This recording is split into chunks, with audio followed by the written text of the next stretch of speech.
너를 지키시길 원하시며 여호와는 그 얼굴을 너를 향하여 드사 은혜와 평강 주시길 원하노라. 너를 보배롭고 존귀하게 여기시는 하나님이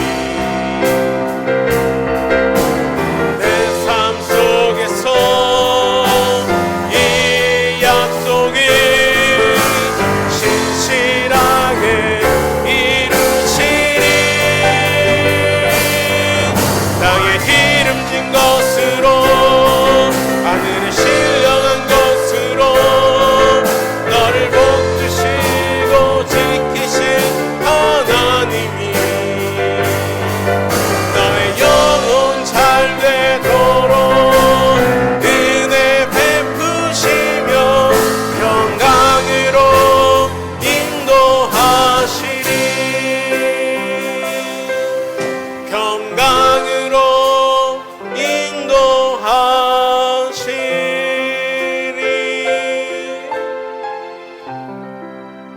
인도하시리. 아멘. 신앙 고백하겠습니다. 나는 전능하신 아버지 하나님 천지의 창조주를 믿습니다. 나는 그의 유일하신 아들 우리 주 예수 그리스도를 믿습니다. 그는 성령으로 잉태되어 동정녀 마리아에게서 나시고 본디오 빌라도에게 고난을 받아 십자가에 못 박혀 죽으시고 장사된 지 사흘 만에 죽은 자 가운데서 다시 살아나셨으며 하늘에 오르시어 전능하신 아버지 하나님 우편에 앉아 계시다가 거기로부터 살아있는 자와 죽은 자를 심판하러 오십니다. 나는 성령을 믿으며 거룩한 공교회와 성도의 교제와 죄를 용서받는 것과 몸의 부활과 영생을 믿습니다. 아멘. 교동문 96번입니다. 교동문 96번 어린이 주일에 해당하는 교동문입니다.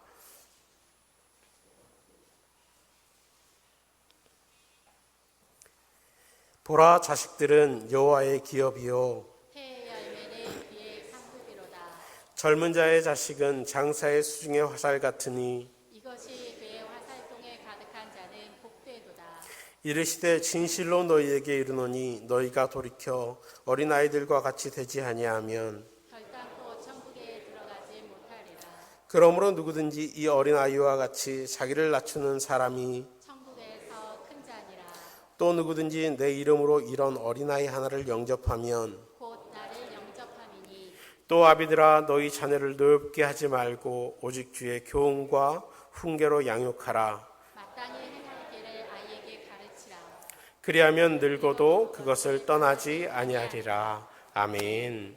자리에 앉으셔서 찬송가 18장을 하나님 앞에 올려드리겠습니다. 찬송가 18장입니다.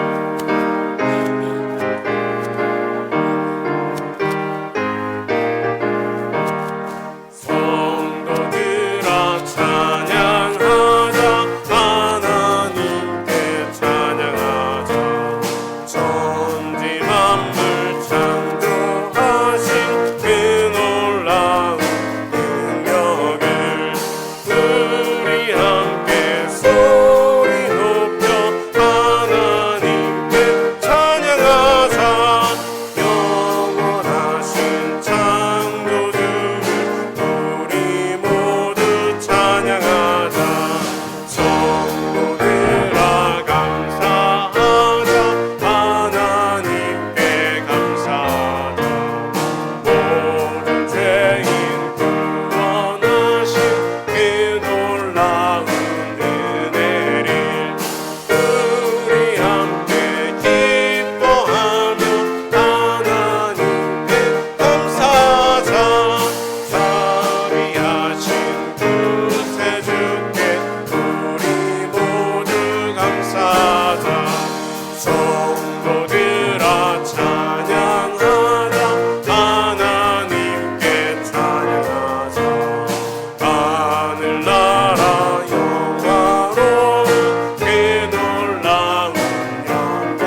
이 시간에 참회의 기도로 하나님 앞에 나가면 좋겠습니다. 우리 한 주의 삶을 돌아보며 하나님 앞에 용서를 구하는 그런 시간으로 나가겠습니다. 기도하겠습니다.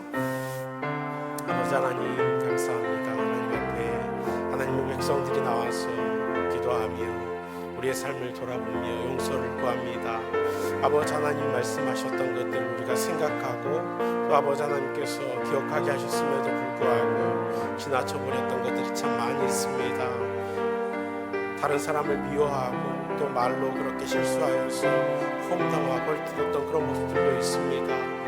하나님 정말 다른 사람들로 하여금 악한 마음들을 품게 하고 미움의 마음을 품게 하였던 그런 모습들도 있습니다. 하나님 알면서도 하는 그런 죄들이 있습니다. 하나님 그런 죄들을 아버지 하나님 보게 하시고 또 기억할 때마다 하나님 앞에 용서를 구하는 그런 시간들이 우리 가운데 있어질 수 있도록 인도하여 주십시오.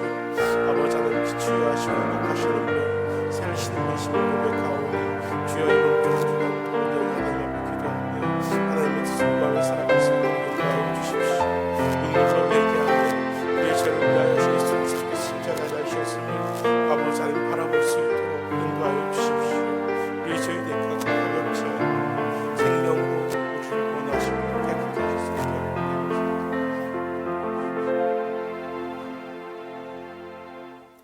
만일 우리가 우리 죄를 자백하면 그는 미쁘시고 의로우사 우리 죄를 사하시며 우리를 모든 불의에서 깨끗게 하실 것이요. 아멘. 찬송가 563장 하나님 앞에 올려드리겠습니다. 찬송가 563장입니다. 우리 힘차게 찬송합니다.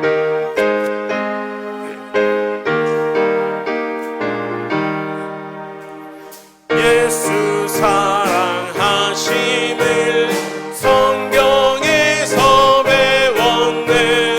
우리들은 약하나 예수 권세 많도다.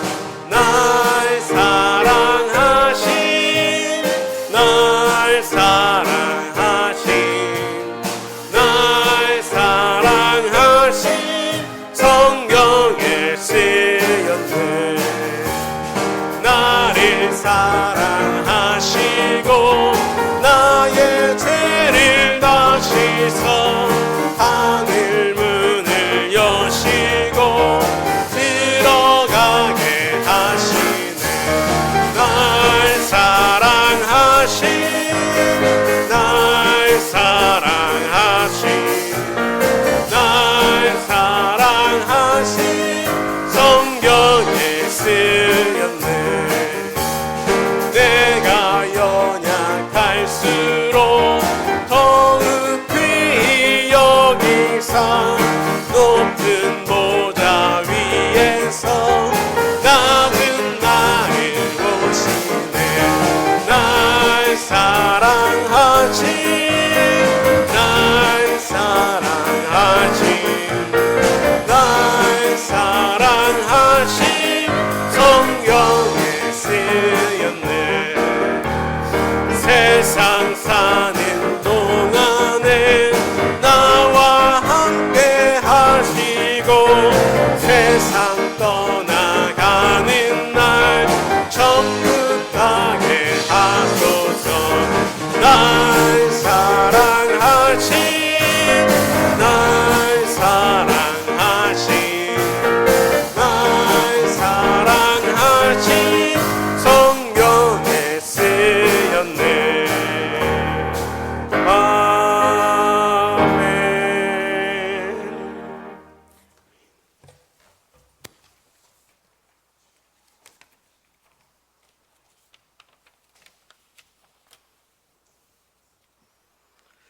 천지 만물을 지으신 하나님 아버지, 생명이 있는 것마다 살아 숨쉬게 하시고 아름다운 실록의 계절을 허락하신 주님의 은혜에 감사와 찬양을 드립니다.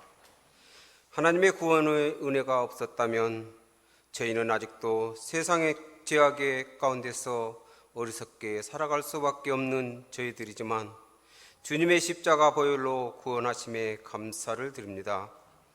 이 민족과 온 지구촌이 코로나19로 인하여 혼란과 공포로 제약된 삶 속에서 우리들의 안위를 지켜주시고 복된 주님의 날에 이렇게 함께 모여 예배를 드릴 수 있는 은혜를 주신 하나님 아버지께 영과 진리로 예배하게 하옵소서.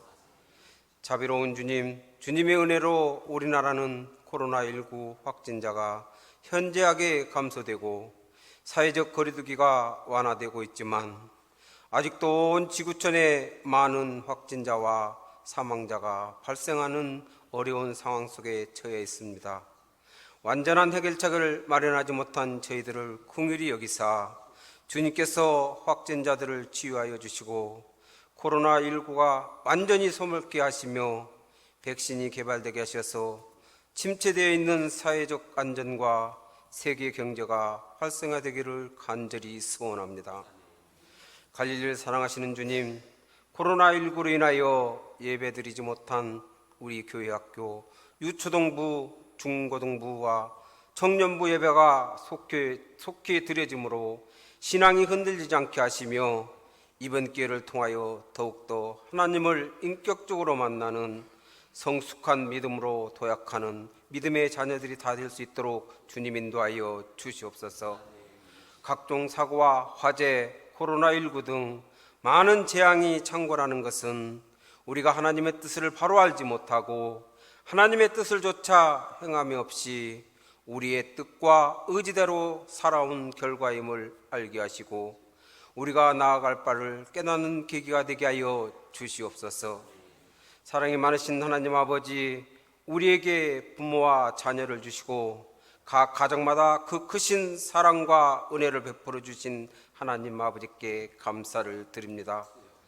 5월 가정의 달을 맞아 부모의 한없는 사랑과 은혜를 다시 한번 되돌아보게 하시고 자녀의 가치와 소중함을 깨닫는 시간이 되게 하여 주시옵소서. 이번 주일은 어린이 주간입니다. 우리에게 믿음의 가정으로 세워주시고 어렵고 힘든 고난의 여정 속에서도 늘 부모와 자녀를 지켜주시며 선한 길로 인도하여 주시옵소서.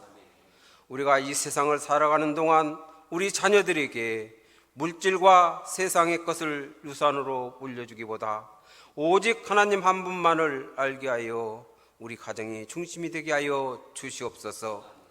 그동안 서로가 서로를 사랑하기보다 원망과 책망으로 상처를 주었다면 우리 이제는 섬김으로 칭찬하며 화합으로 주님의 사랑과 용서의 향기가 각 가정마다 가득 채워지기를 원합니다. 앞으로는 더욱 부모님께 효를 행하며 부모와 자녀를 위해 기도하며 살게 하옵소서. 가정마다 말씀과 찬양이 끊어지지 않는 가정, 기도가 강물처럼 흐르는 가정, 사랑과 은혜가 충만한 가정, 화목과 우애가 넘치는 갈릴리 공동체의 가정들이 다 되게 하여 주시옵소서. 오늘 이 시간 말씀을 전하시는 목사님께 성령 하나님께서 함께 하시어 영육간의 강건함으로 피곤치 않게 하여 주시옵소서. 말씀을 전하실 때 우리의 눈과 귀가 열리는 은혜를 주시고 주님 주시는 말씀 가운데 승리하는 삶을 살아가는 저희가 되게 하여 주시옵소서. 예배를 위하여 음으로 양으로 봉사하는 손길들을 기억하시고 은혜를 더하여 주시옵소서.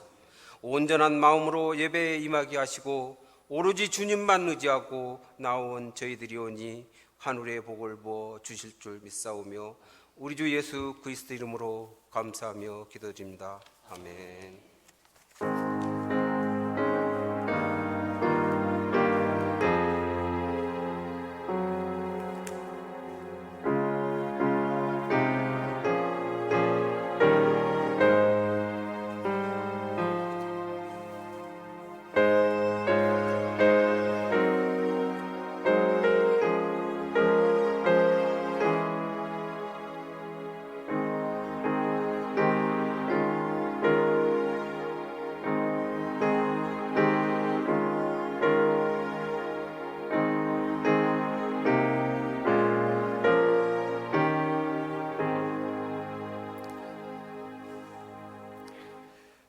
하나님 말씀 함께 보십니다. 마태복음 2장입니다. 마태복음 2장 1절로 12절 말씀입니다.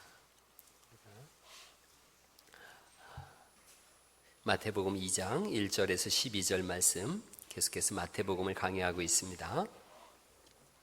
마태복음 2장 1절로 12절 말씀 저하고 한 절씩 교독하십니다. 헤롯 왕 때에 예수께서 유대 베들레헴에서 나심에 동방으로부터 박사들이 예루살렘에 이르러 말하되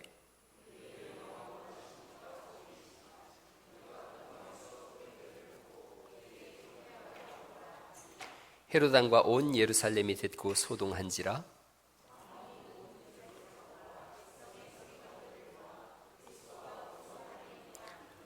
이르되 유대 베들레헴이오니 이는 선지자로 이렇게 기록된 바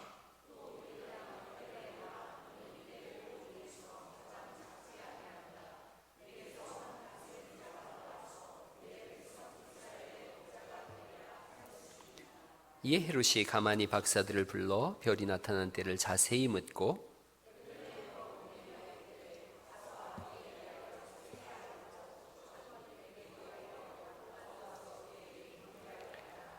박사들이 왕의 말을 듣고 갈새 동방에서 보던 그 별이 문득 앞서 인도하여 가다가 아기 있는 곳 위에 머물러 서 있는지라. 집에 들어가 아기와 그의 어머니 마리아가 함께 있는 것을 보고 엎드려 아기께 경배하고 경배합을 열어 황금과 유향과 몰약을 예물로 드리니라. 그들은 꿈에 헤롯에게로 돌아가지 말라 지시하심을 받아 다른 길로 고국에 돌아가니라. 아멘, 아멘. 성가대가 준비되지 않고 있습니다. 당분간. 그래서 하나님 앞에 연주로 영광 돌리는데 오늘은 첼리스트 권설이 우리 하나님 앞에 영광 돌리겠습니다.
우리 하나님께 영광의 박수 올려드립니다.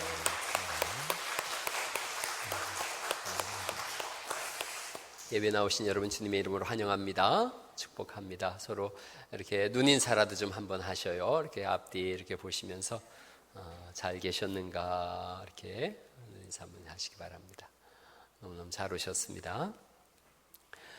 마태복음을 계속해서 강의하고 있습니다.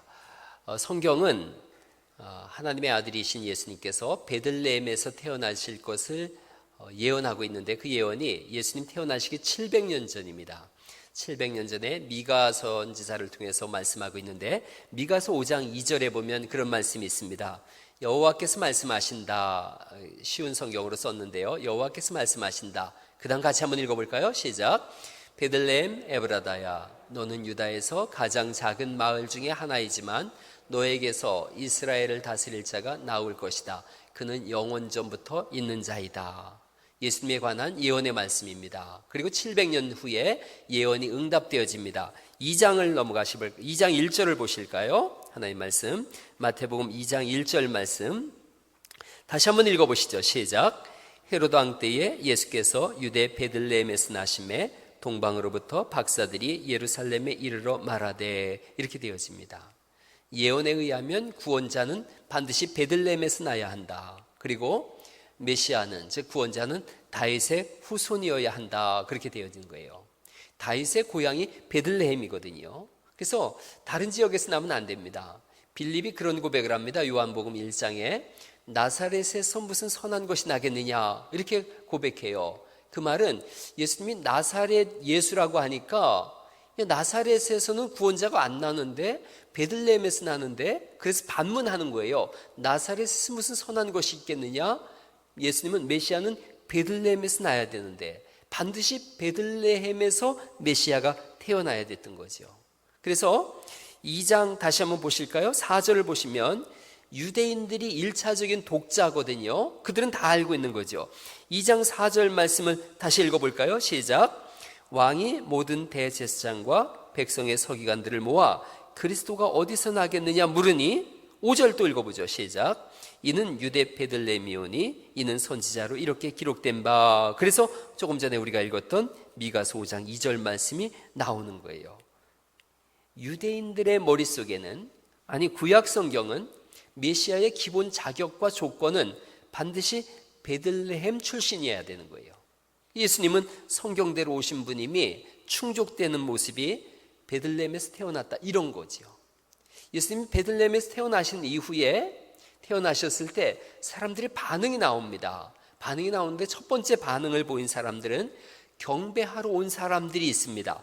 다시 한번 1절 2절을 보실 텐데 경배하러 온 사람들이 있는데 1절 2절을 다시 읽어볼까요? 시작. 헤로드 왕 때에 예수께서 유대 베들레헴에서 나심에 동방으로부터 박사들이 예루살렘에 이르러 말하되 유대인의 왕으로 나시니가 어디 계시냐? 우리가 동방에서 그의 별을 보고 그에게 경배하러 왔노라. 경배하러 온 사람들이 있는데 동방에서 왔어요. 별을 보고 온 사람들입니다. 예물을 들고 온 사람들이에요. 이들이 오자 헤롯 왕뿐 아니라 예루살렘 성에 있는 사람들이 다 소동해요.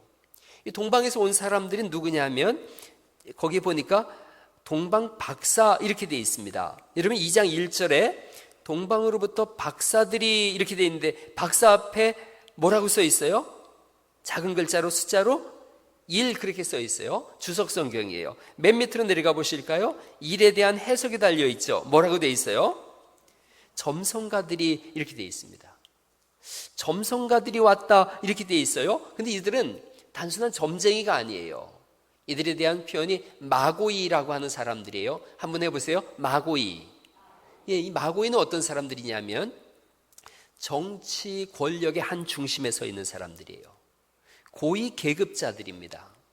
별자리를 관찰하고 왕이 나라를 이끄는 일에 있어서 정치적으로 상담을 해주는 사람들입니다. 그리고 장차 왕이 될 왕자를 교육하고 훈련시키는 사람들이에요. 강력한 권세자들입니다. 이들은 근데 동방에서부터 왔거든요. 당시 로마는 서방 사람들이에요. 서방에 로마가 다스리고 있으니까 동방에 있는 권세자들은 반감을 품고 있는 거죠. 로마가 언제 멸망할까 이걸 생각하는 사람들인데 이들이 지금 동방에서부터 온 거예요. 로마를 멸망시킬 왕이 태어났다, 이 생각을 가지고 오는 거죠.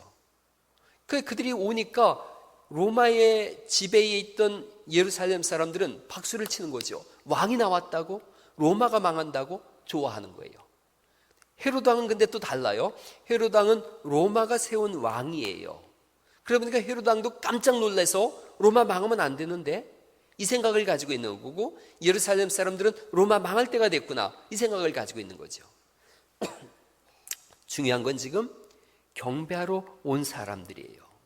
로마가 멸망할 것과 그리고 새로운 왕이 왔다, 이걸 가지고 온 사람들이에요. 사실은 예수님이 태어나실 때, 메시아가 오실 때 동방으로부터 사람들이 낙타를 타고 와서 예물을 드릴 것을 이사야서에서 예언하고 있어요. 예수님 오시기 700년 전에 이사야서에서 예언하고 있는데, 이사야서 60장 1절에 있는 말씀입니다. 우리가 잘 아는 말씀인데, 일어나라 빛을 발하라, 이는 내 빛이 이르렀고 여호와의 영광이 내 위에 임하였음이니라. 보라, 어둠이 땅을 덮을 것이며 캄캄함이 만민을 가리우려니와. 예수님에 대한 예언의 말씀입니다. 그 다음 같이 한번 읽어보실까요? 시작. 오직 여호와께서 나라들은 내 빛으로, 왕들은 비치는 내 광명으로 나오리라. 주님께로 왕들이, 권력 있는 사람들이 오겠다는 거죠. 어떻게 오는가? 6절 말씀입니다. 6절에 보니까 또 읽어보죠. 시작. 허다한 낙타 미디안과 에바의 어린 낙타가 내 가운데 가득할 것이며 스바 사람들은 다 금과 유향을 가지고 와서 여호와의 찬송을 전파할 것이며, 이렇게 돼 있어요. 그러니까 동방 박사는 몇 명이 왔다고요? 3명이 온 게 아니에요. 동방의 박사들은 큰 무리가 온 거예요. 낙타를 타고 큰 무리가 왔어요. 황금과 유향과 모략을 가지고 왔어요. 무슨 뭐 황금, 금덩어리 반돈, 돌반지다, 이런 개념이 아니죠. 유력한 자들이 왕에게 드린 예물이니까 황금과 유향을 가지고 온 거예요. 구약의 예언대로 예수님이 오셨어요. 그 예언대로 오셨다라는 말씀을 한번 보실까요? 2장 5절 말씀 읽어볼까요? 2장 5절 시작. 이르되 유대 베들레헴이오니 이는 선지자로 이렇게 기록된 바 구약의 예언대로 오셨다는 거죠. 15절 말씀 또 넘어가 볼까요? 15절 말씀 또 읽어보죠. 시작. 헤롯이 죽기까지 거기 있었으니 이는 주께서 선지자를 통하여 말씀하신 바, 즉 구약의 예언대로 오셨다는 거죠. 구약의 성취자로 오셨다는 거예요. 23절 말씀 또 읽어볼까요? 시작. 나사렛이란 동네에 가서 사니 이는 선지자로 하신 말씀에, 이렇게 되어지는 거예요. 여러분, 이 마태복음의 1차 독자는 유대인들이라고 제가 지난주에 말씀드렸어요. 유대인들은 구약 성경을 잘 알고 있는 사람들이에요. 메시아가 올 것을 기다린 사람들이에요. 이들을 향해서 너희가 기다리던 메시아가 왔다, 이걸 지금 말씀하고 있는 거죠. 성경은 하나님 말씀하신 것이고 그 말씀하신 대로 이루어지는 줄 믿습니다. 예수님께서도 자신이 죽으실 것을 말씀하시고 죽은 지 3일 만에 부활하실 것을 말씀하셨는데 그대로 이루어지셨어요. 승천하시고 다시 오신다고 하셨는데 그 예언의 말씀대로 다시 오실 줄을 믿습니다. 그 성경 말씀대로 유력한 마고이들이 와서 경배해요. 동방에서부터 왔거든요. 대략 1600km를 걸어서 온 사람들이에요. 40여일을 죽음의 땅을 지나서 온 사람들이에요. 생명을 걸고 와서 예배하는 사람들이에요. 하나님이 이들에게 복을 주시는 거죠. 여러분, 오늘 이 흉흉한 시절 속에, 엄혹한 시대 속에 마스크를 하고서라도 하나님 앞에 나온 여러분들이야말로 진정한 마고이들인 줄 믿습니다. 하나님께서 복을 주시기를 간절히 축원합니다.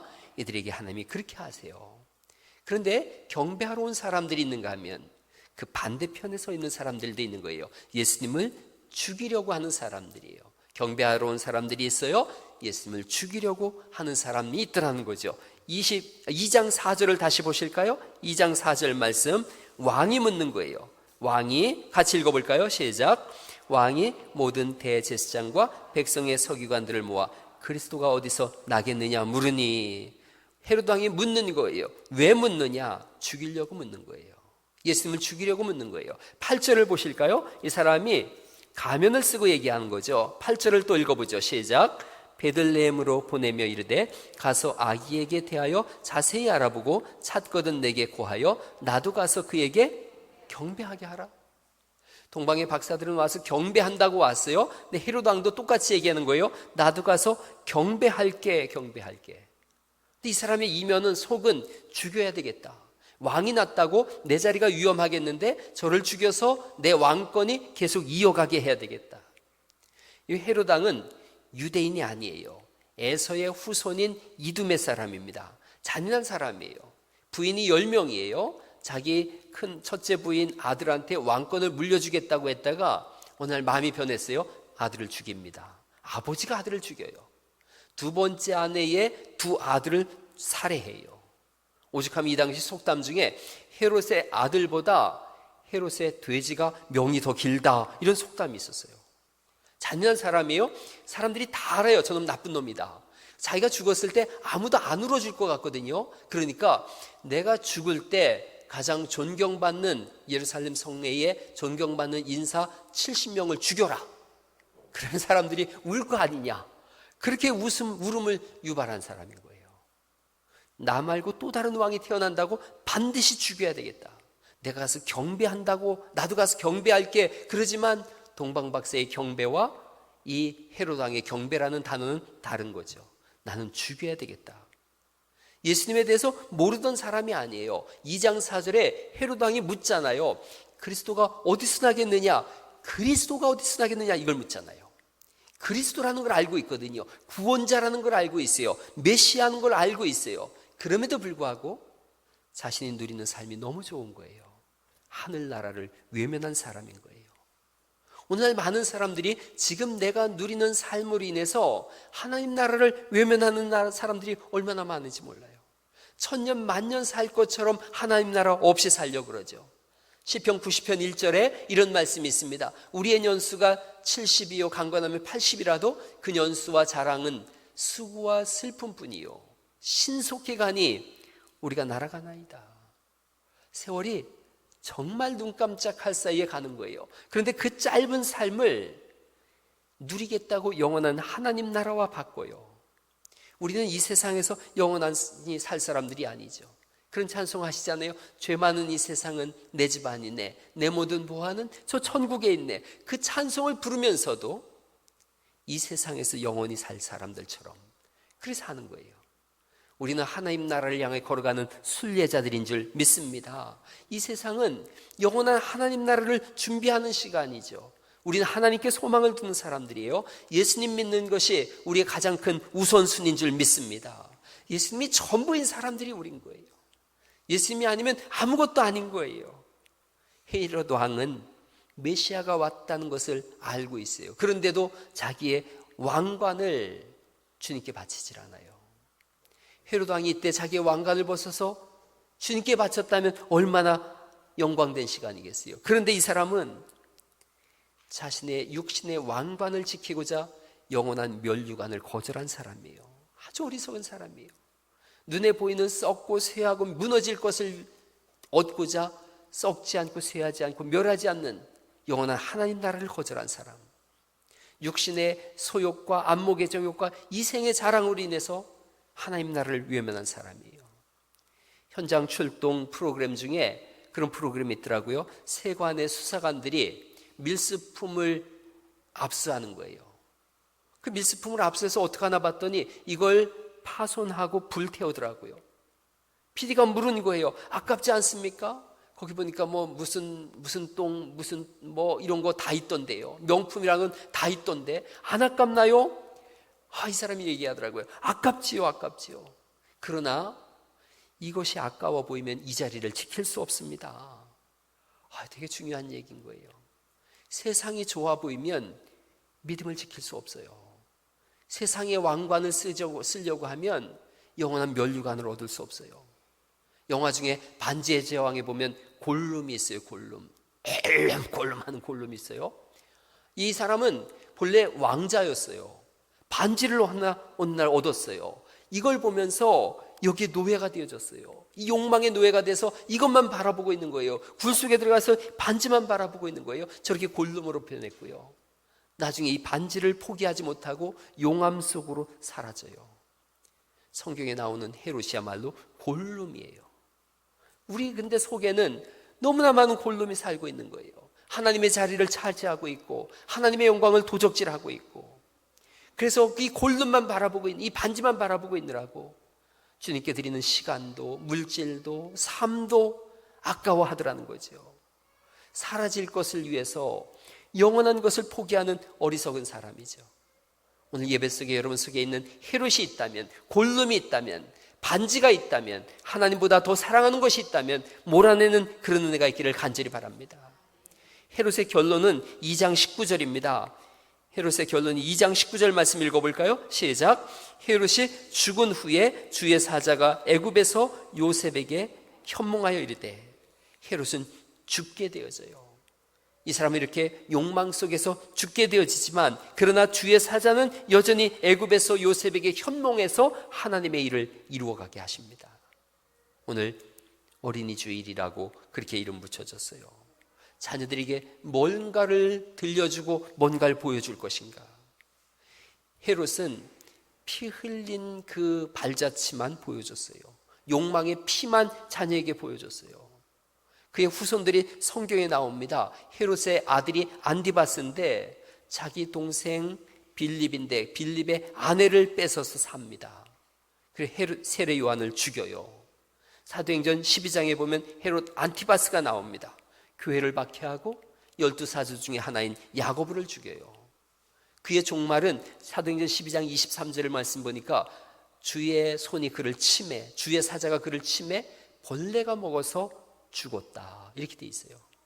살인의 가문이요 저주의 가문이 되어졌어요. 교회에서 명문가가 나오기를 간절히 바라고 있어요. 믿음의 명가를 세우자 제가 그랬어요. 가만히 보면 명문가가 있는가 하면 멸문가가 있어요. 하나님을 경외함으로 천국까지 이어지는 명문가가 있는가 하면 하나님을 경멸함으로 인해서 지옥으로 떨어지는 멸문가가 있어요. 헤롯의 가문은 살인 행각으로 이어지게 되어지고 자자손손 멸망으로 넘어가는 멸문가가 되어졌어요. 오늘 어린이 주일 아이들에게 뭐 맛있는 거 사주고 용돈 주고 선물 주고 그러는 날이 아니에요. 부모님이 자녀를 앉혀놓고 우리는 이런 가문이다, 아빠 엄마는 이런 가치관을 가지고 살고 있고 우리의 가문의 정체성은 이거다, 그리고 우리는 믿음으로 사는 가정이다, 신앙을 전수하는 날 될 수 있기를 간절히 바랍니다. 믿음의 명가가 되자고 결심하고 결단하는 날이 될 수 있길 바랍니다. 우리 집도 가족이 모여서 종종 얘기해요. 우리의 소원은 믿음의 명가가 되는 거다. 그냥 세상의 명문가가 되는 게 아니라 믿음의 명가가 되는 거다. 하나님을 경외하는 삶을 사는 것이 우리 가문의 고백이다. 동방박사의 길이 있습니다. 1600여 킬로를 걸어와서 하나님 앞에 경배합니다. 힘들어도 어려워도 동방박사의 길을 걸어갈 수 있기를 간절히 바랍니다. 그래서 하나님이 쓰시는 믿음의 명가로 세움받기를 간절히 바랍니다. 예수님께 경배하려고 온 이방의 유력 인사들이 있었습니다. 예수님을 죽이려고 하는 헤롯 왕과 유력 인사들이 있더라는 거죠. 그런가 하면 또 다른 사람이 있어요. 세 번째 종류의 사람이 있습니다. 예수님을 아는 데서 멈춘 사람이에요. 경배하러 온 사람이 있는가 하면 죽이려고 온 사람이 있고 예수님을 아는 것에서만 멈춘 사람들이에요. 이들은 4절 말씀을 다시 보실까요? 2장 4절 말씀 같이 한번 읽어보시죠. 시작. 왕이 모든 대제사장과 백성의 서기관들을 모아 그리스도가 어디서 나겠느냐 물으니 백성의 서기관과 대제사장들, 그리스도가 어디서 나겠느냐 물었더니 5절 말씀 또 읽어볼까요? 5절 시작.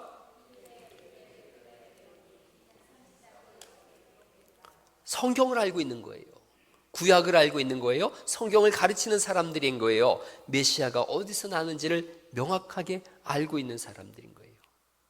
여러분, 이 사람들은 어느 정도로 알고 있냐면 2장 23절 말씀 볼까요? 2장 23절 그리스도가 난다는 걸 알고 있다. 2장 23절을 해석할 수 있는 사람들인 거예요. 2장 23절 또 읽어보죠. 시작. 나사렛이란 동네에가 사니 이는 선지자로 하신 말씀에 나사렛 사람이라 칭하리라 하심을 이루려 함이니라.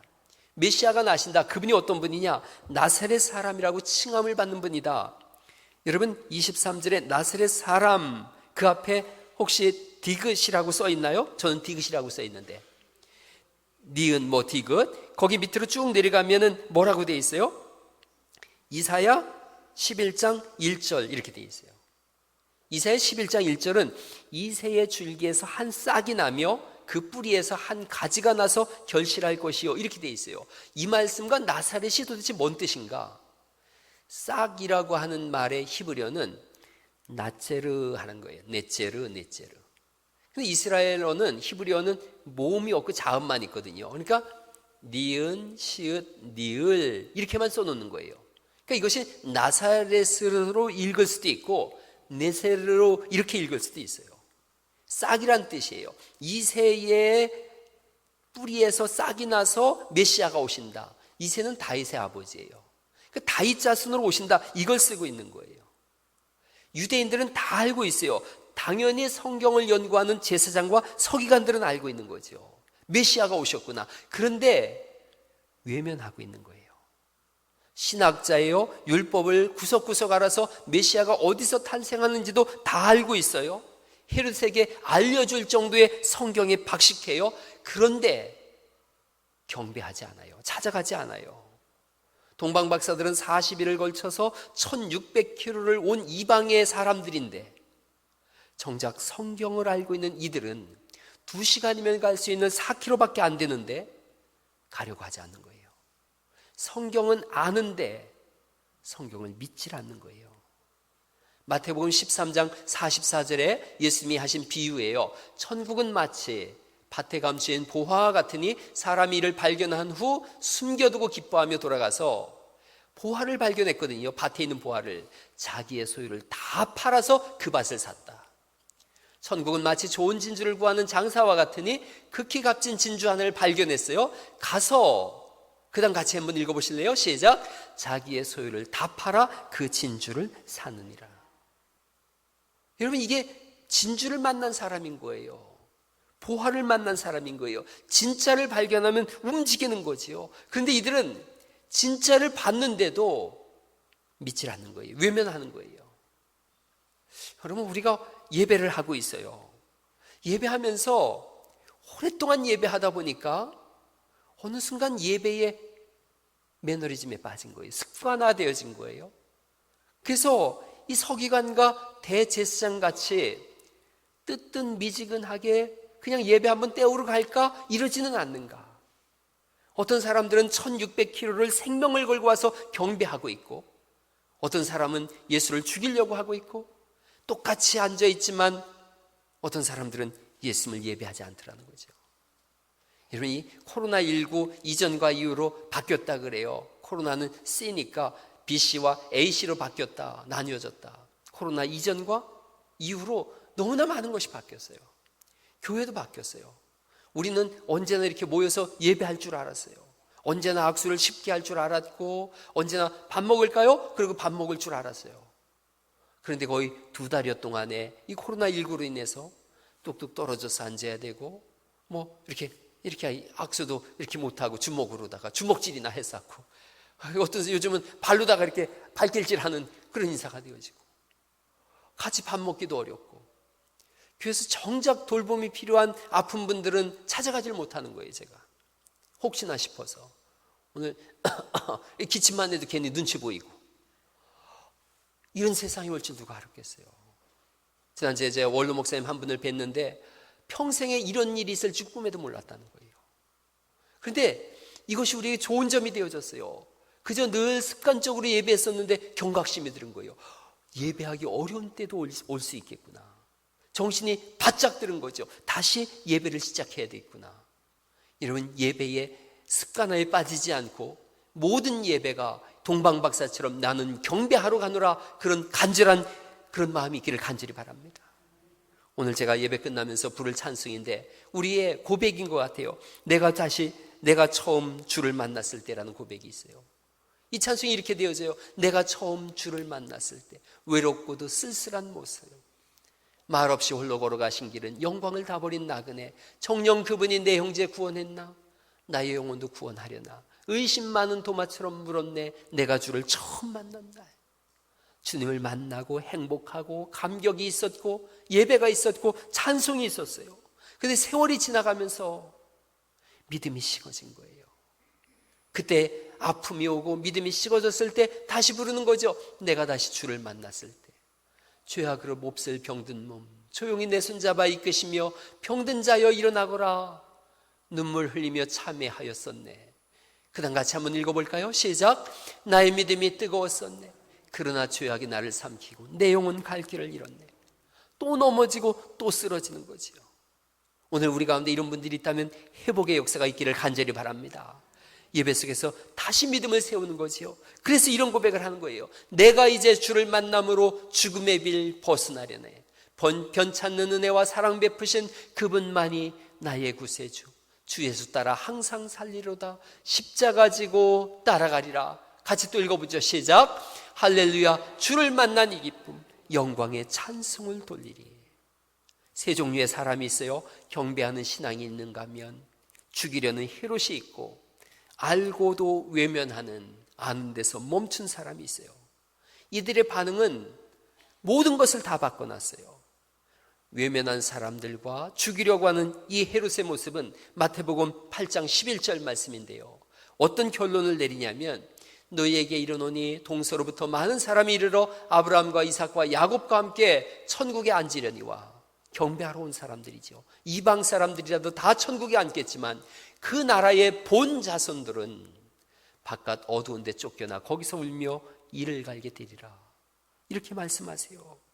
여러분, 이게 구별되어지는 거예요. 21장 43절입니다. 그러므로 내가 너희에게 이르노니 하나님의 나라를 너희는 빼앗기고 외면한 사람들인 거죠.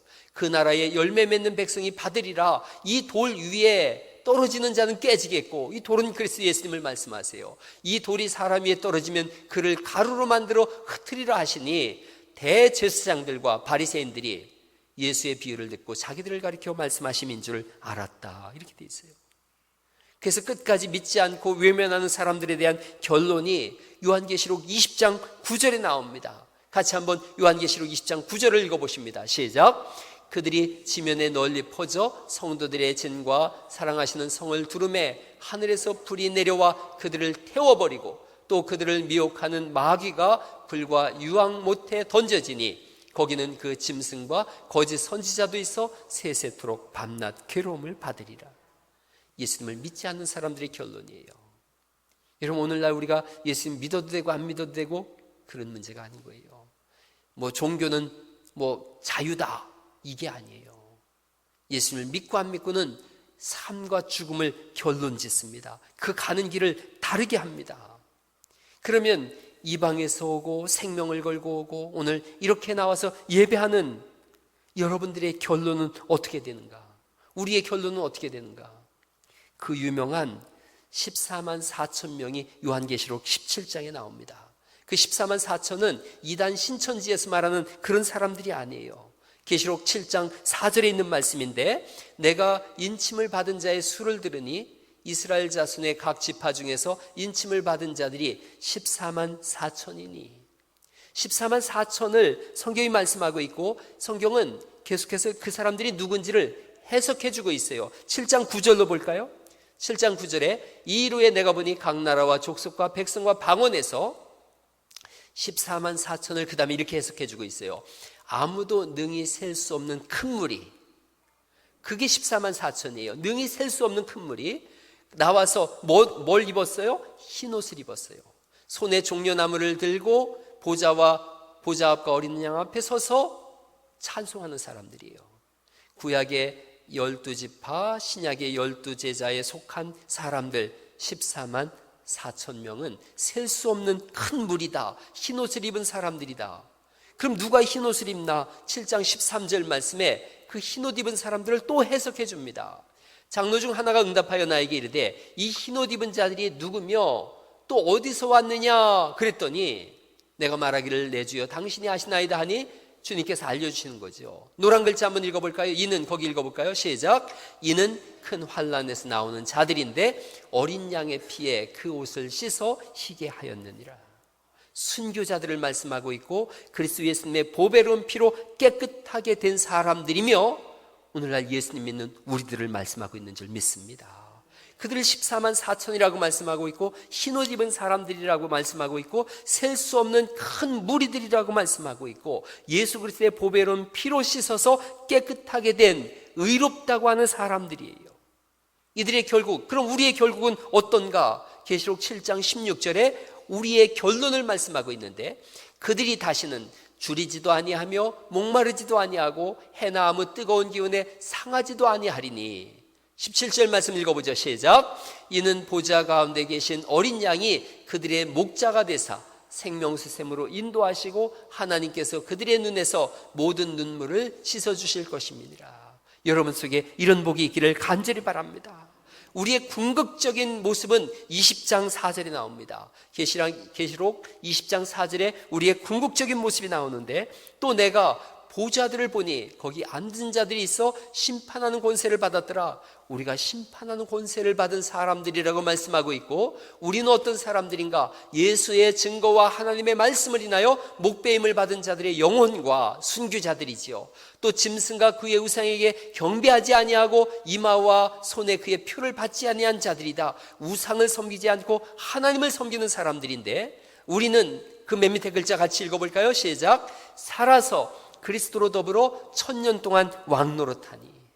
아니 1000년만 하나? 히브리어에서 가장 큰 숫자가 1000이라고 하는 숫자예요. 영원토록 왕노릇한다는 거예요. 그래서 22장 5절에 이걸 또 풀어주고 있는 거예요. 다시 밤이 없겠고 등불과 햇빛이 쓸데없으니 이는 주 하나님이 저희에게 비추심이라. 저희가 그 다음 같이 읽어보죠. 시작. 세세토록 왕노릇하리로다. 여러분에게 세세토록 왕노릇하는 은혜가 있는 줄 믿습니다. 이럴 때 옆에 있는 분에게 이렇게 한번 전하 한번 해주시겠어요? 시작. 세세토록 왕노릇하는 거예요. 이게 진짜 복이에요. 진짜 복이에요. 우리에게 주어진 복이에요. 믿지 않는 자들은 영원한 멸망의 구렁텅이로 떨어질 거라고 말씀하고 있고 이렇게 하나님 앞에서 오늘 나와서 예배하며 코로나19로 인해서 찝찝함에도 불구하고 나는 마스크를 쓰고서라도 예배하겠다고 나온 여러분들 세세토록 왕노릇할 것이며 주님이 지키시고 보호하실 줄을 믿습니다. 그 안에서 여러분 믿음의 명가들을 세워가십시오. 마태복음 2장을 읽었습니다. 우리 앞에는 동방박사가 보인 반응이 있고 헤로도 왕이 보인 반응이 있습니다. 그 중간에서 우물쭈물하다가 외면한 서기관과 제사장이 있습니다. 결과에 따라서 천국과 지옥이 결정되어졌어요. 성경이 우리에게 반문하는 겁니다. 당신은 어떤 반응을 보이겠는가? 이걸 물어보는 거예요. 아직도 예수님을 믿지 않는다면 못 믿을 특별한 이유라도 있습니까? 없다면 오늘 예수님을 영접하셔서 영생의 문이 열리는 은혜가 있기를 간절히 바랍니다. 믿으면서도 서기관과 제사장처럼 안 믿는 사람처럼 믿었다면 오늘 진짜로 예수님 믿고 살겠노라고 결산하고 결심하는 그런 은혜가 있기를 간절히 바랍니다. 성경은 우리를 살리기 위한 하나님이 주신 마지막 경고의 책입니다. 이 책이 우리에게 묻고 있습니다. 믿음을 가졌느냐? 믿어야 산다. 이걸 우리에게 묻고 계시니 우리 오늘 찬송 부르고 기도하실 때 주님 제게 믿음을 더하여 주옵소서. 믿음으로 살아가겠습니다. 믿음의 명가를 이루겠으니 저와 우리 자녀들에게 복을 주셔서 하나님 나라 이루어가는 믿음의 가족 되게 하여 주옵소서라는 간절한 기도가 있기를 간절히 바랍니다. 우리 그 찬양 같이 고백하시죠. 내가 처음 주를 만났을 때 외롭고도 쓸쓸한 모습 내가 처음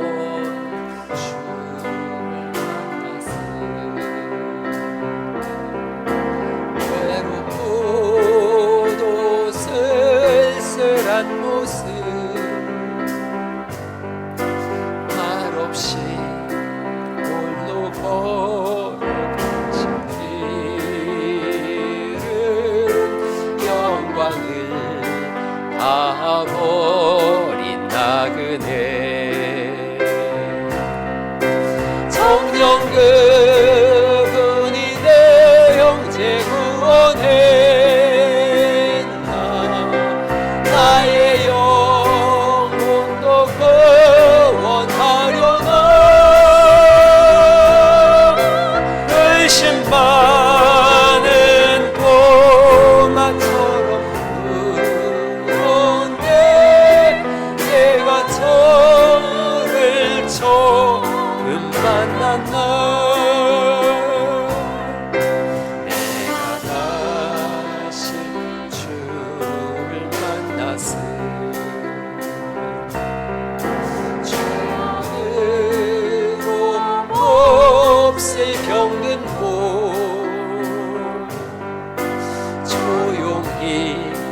내 손 잡아 이끄시며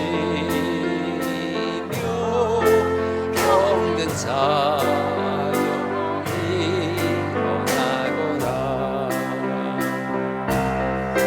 눈물을 흘리며 전해하여서 나의 믿음이 되었었네. 그러나 죄악이 나를 삼키고 내 영혼 갈 길을 잃었네.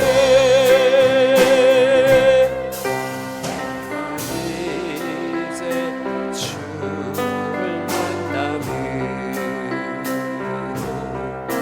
죽음의 길 벗어나려네.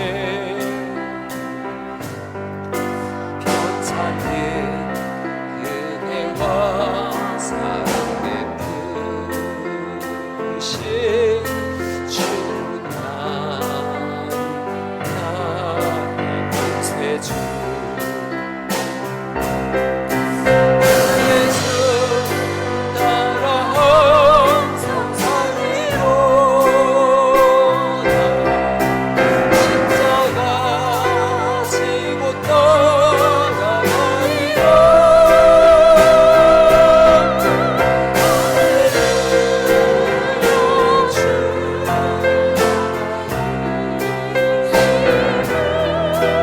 영광의 찬송. 우리 주여 한번 부르시고 기도로 나아가십니다. 주여 하나님 아버지, 이 시간에 기도합니다. 우리의 믿음이 하나님 앞에서 우뚝 서어진 믿음 되어지게 하여 주옵소서. 믿음의 명가를 이루어가는 믿음이 되게 하여 주옵소서. 세상의 것으로 인하여 영원한 것을 놓치지 않게 하여 주옵소서. 세상의 왕관으로 인하여 하나님 주시는 면류관을 외면하는 어리석음이 생기지 않게 하여 주옵소서. 믿음을 갖노라 하면서도 흔들리고 무너지는 시간들이 많았지만 오늘 이 시간에 다시 한번 우리의 믿음을 세워나가길 소망합니다. 하나님께서 역사하시고 지성하셔서 믿음의 명가를 이루어갈 수 있도록 주옵소서. 어린 주일 맞이해서 가정가정마다 믿음의 역사가 일어나게 하시옵소서. 생명의 역사, 구원의 역사가 일어나게 하여 주옵소서. 하나님의 일하심을 보게 하여 주시기를 기도합니다. 우리 하나님 앞에 특별히 간절히 기도하고 이 시간에 이곳에서 예배하는 모든 심령들 치유와 회복의 역사가 일어나게 하시고 구원의 역사가 일어나게 하시고 살아나는 역사가 일어나게 하여 주옵소서. 모든 질병으로부터 완전히 벗어나게 하셔서 예배 속에 우리를 치료하시는 하나님의 은혜를 받아 누릴 수 있도록 은혜 베풀어 주시기를 기도하긴 합니다. 주의 몸된 교회가 우뚝 세워지게 하시옵시고 이 시대의 하나님 미자립 교회들마다 새 힘을 얻게 하셔서 부흥의 역사와 능력의 역사를 바라볼 수 있도록 하나님 도와주시고 성령의 능력으로 사로잡아 주시옵소서. 본능의 판단에 붙잡아 주시옵소서. 날마다 주와 함께하는 은혜 속에서 반복케 하시는 하나님의 은혜를 받아 누릴 수 있도록 우리 하나님 도와주시기를 기도합니다. 이 시간에 역사하시고 주성하여 주시옵소서. 하나님 아버지, 세상의 왕관으로 인하여 하나님 주시는 영원한 면류관을 외면한 어리석은 사람이 되지 않게 하여 주옵소서. 믿노라 하면서도 흔들리는 믿음을 인하여 주님을 외면하는 어리석임이 없게 하여 주옵소서. 어렵고 힘들어도 하나님 앞에 나온 동방의 박사들처럼 우리의 삶이 주님께 드려짐을 인해서 믿음의 명가들을 이루어가게 하여 주옵소서. 어린이 주일 맞이해서 우리 교회 안에 주일학교 아이들 또 이 시대의 모든 어린이들 속에 하나님을 아는 그런 은혜가 임하게 하시옵시고 구원의 역사가 일어나게 하셔서 저들의 미래가 우리 하나님 앞에서 주와 동행하는 삶이 펼쳐지게 하여 주옵소서. 우리 하나님 앞에 드린 귀한 예물들이 있습니다. 감사헌금과 또한 일천번제와 11조 주정헌금, 하나님 앞에 헌신과 또한 봉사의 손길들이 있습니다. 충성의 마음들이 있습니다. 우리 하나님 드려진 이 물질과 우리의 헌신 속에 하나님 나라가 이루어지게 하여 주옵소서. 복음이 증거되게 하여 주옵소서. 절망한 사람들에게 소망이 되게 하여 주옵소서. 질병이 떠나가게 하시고 새롭게 하시는 은혜가 임하게 하여 주옵소서. 드린 손길마다 하늘에 속한 신령한 복으로 늘 채워 주옵소서. 우리 하나님 앞에 날마다 경배하는 손길 속에 하늘로부터 오는 은혜만이 가득하기를 원하오며 영혼의 목자 되시는 예수님 이름으로 기도하옵나이다. 아멘. 아멘. 오늘 예배하러 오신 여러분 주님의 이름으로 환영합니다. 잘 오셨습니다. 아마 오늘 그 방역 당국에서 이제 어떻게 생활 방역으로 할지 어쩔지를 오늘 방송한다 그러는 것 같아요. 그래서 만약 생활 방역이 되어지면 뭐 사회적 거리두기 이런 부분만 좀 조심하면 되는 것 같아요. 그래서 만약에 오늘 그런 것들이 되어지고 별일이 없으면 다음 주부터는 일부 11시 예배로다가 통합해서 드리지 않을까 싶습니다. 그래서 이 부분도 장로님들하고 또 논의하고 이번 수요일까지 상황을 또 지켜보고 그리고 제가 단톡방에 올릴 수 있도록 그렇게 하겠습니다. 그러더라도 한두 주 정도는 아마 점심은 어려울 것 같습니다. 그리고 주일학교는 5월 17일로다가 지금 계획하고 있습니다. 5월 17일부터는 주일학교 중고등부가 예배해도 되지 않을까 그 생각을 합니다. 5월 셋째 주죠. 그러시고 어쨌든 요 어려운 시간들을 보내고 있지만 구역장들께서 계속 구역원들 전화해 주시고 선교회장들께서도 또 전화하시고 그렇게 하셔서 함께 이 어려움을 잘 이겨나가실 수 있도록 그렇게 하시기 바랍니다. 교회 안에 몸이 아픈 분들이 계세요. 아파서 못 간 경우는 처음인 것 같습니다. 여러분들이 그런 분들을 위해서 좀 기도해 주시고 하나님께서 치유해 주실 수 있도록 함께 기도해 주시기 바랍니다.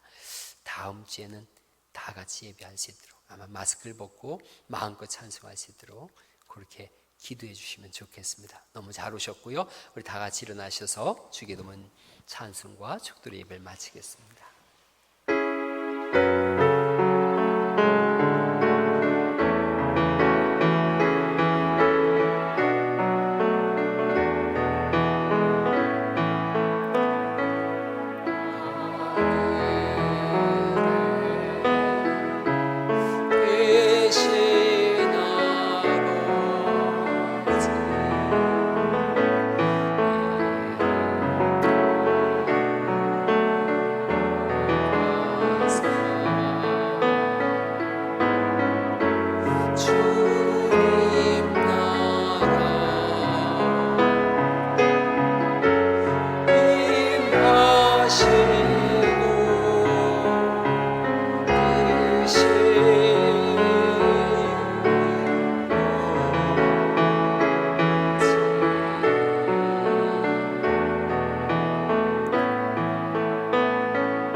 이제는 우리 주 예수 그리스도의 은혜와 하나님 아버지의 극진하신 사랑하심과 성령님의 내주 감동하시는 역사가 경배하러 왔습니다 라고 주님 앞에 나와 예배하는 귀한 심령들과 저들의 자녀 손들, 군에 가 있는 아들들과 해외와 객지에 나가 있는 권속들, 이 땅에서 하나님 앞에 예배하는 모든 주의 백성들이 위해 그 무궁하신 은혜가 영원하시기를 축원하옵나이다. 아멘.